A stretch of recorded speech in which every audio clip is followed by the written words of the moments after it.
Hello everyone. आज मैं आप लोग के सामने बात करूंगी दादा साहब फाल्के पुरस्कार के बारे में। ठीक है, तो यह पुरस्कार जो है फिल्मी दुनिया का सबसे बड़ा सम्मान माना जाता है और इसकी शुरुआत 1969 में की गई है और यह भारत सरकार की ओर से दिया जाने वाला वार्षिक पुरस्कार है और ये भारतीय सिनेमा में आजीवन योगदान के लिए फिल्मी हस्तियों को दिया जाता है जो फिल्मी जगत से जुड़े हुए हैं। और यह पुरस्कार जो है ढूंढीराज गोविंद फाल्के जी की याद में दिया जाता है और इस पुरस्कार की यानी 2021 में इसकी घोषणा की गई सूचना और प्रसारण मंत्री प्रकाश जावड़ेकर जी के द्वारा। और यह पुरस्कार पहली बार देविका रानी जी को दी गई। ठीक है, और इस पुरस्कार में जो है 10 लाख रुपए की धनराशि, एक शॉल, स्वर्ण कमल, प्रमाण पत्र और एक सिल्क स्क्रॉल दी जाती है। और यह पुरस्कार पहली बार मरणोपरांत पृथ्वीराज कपूर जी को दी गई 1971 में।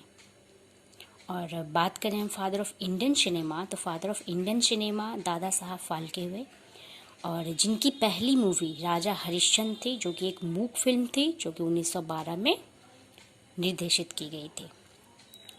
और 2021 में जो दादा साहब फाल्के पुरस्कार की घोषणा की गई वो 2019 के लिए 51वां दादा साहब फाल्के अवार्ड की घोषणा हुई जो कि किनको दी गई, रजनीकांत जी को, जो कि 12वें दक्षिण भारतीय कलाकार हुए इस पुरस्कार को प्राप्त करने वाले।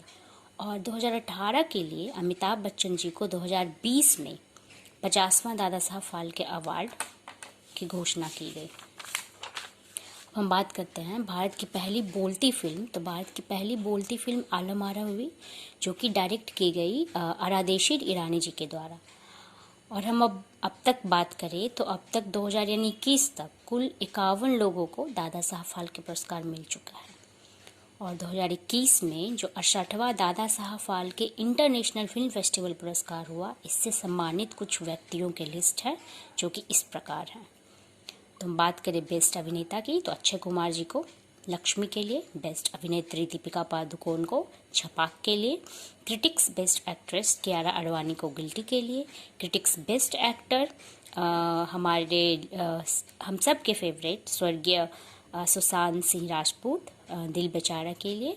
और बेस्ट फिल्म की बात करें तो Tanhaji the unsung warrior, best international feature film तो Parasite, most versatile actor K Menon, best director Anurag Basu, supporting role के लिए बेस्ट एक्टर के रूप में विक्रांत मेशी छपाक के लिए, सपोर्टिंग रोल के लिए बेस्ट एक्ट्रेस राधिका मदन अंग्रेजी मीडियम के लिए।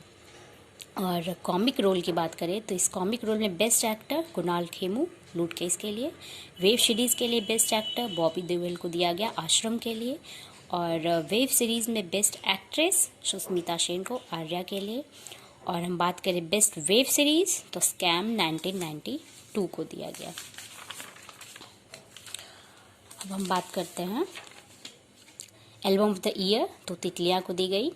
Best television series Kundali Bhagya को, photographer of the year Dabboo Ratnani को, style diva of the year Divya Khosla Kumar को दिया गया। और टेलीविज़न सीरीज़ में best actress Surbhi Chandna, television series में बेस्ट एक्टर धीरज धूपर को, performer of the year Nora Fatehi को, और फिल्म इंडस्ट्री में आउटस्टैंडिंग कंट्रीब्यूशन के लिए धर्मेंद्र जी को दिया गया। और outstanding contribution to literature in Indian cinema Chetan Bhagat ji को दिया गया।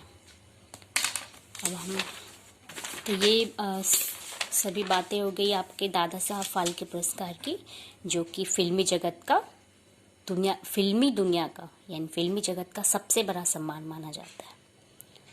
तो आई होप सो ये आपको पसंद आया होगा। तो इसके बाद मैं कोशिश करूँगी कुछ दूसरे टॉपिक पे वीडियो लाने की। आप बस आशा करती हूँ कि आप लोग को अच्छा लगा होगा। तो यदि अच्छा लगा तो इस चैनल को लाइक कीजिए, शेयर कीजिए एंड सब्सक्राइब कीजिए। बाय।